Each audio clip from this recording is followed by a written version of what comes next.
In this video on how it's designed, I'm going to show you some preliminary steps and the correct setup to do before you even begin a sketch in Solidworks. So let's get started. Before we jump into it, guys, please like, subscribe to the channel. In the description, I'm going to include a free Solidworks basics guide, so look out for that link.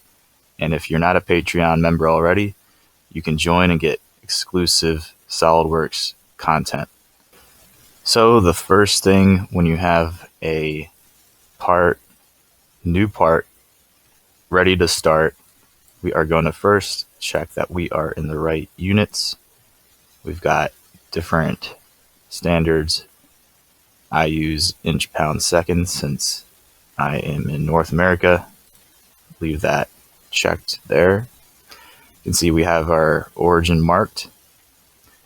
We're going to go ahead and now make sure our planes are set up correctly by turning on and showing each plane by clicking and this icon, the eyeball, show. This will act as our center lines. We'll show all three planes in the origin, and we can even do center lines if we'd like. First we click the front plane.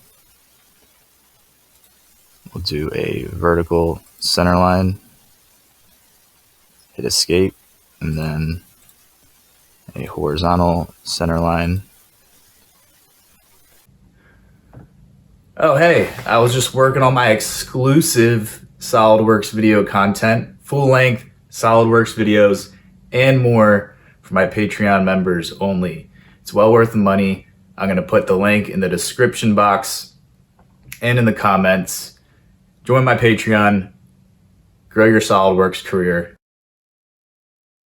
Now, anything we sketch will be perfectly symmetrical. We're going to use constraints and relations to fix it about the origin and these two center lines marked by our actual center lines and the planes we just previewed here. So there it is, guys. A couple quick tips to keep in mind before you get started with a SolidWorks sketch. If you haven't already, like I said, subscribe to the channel.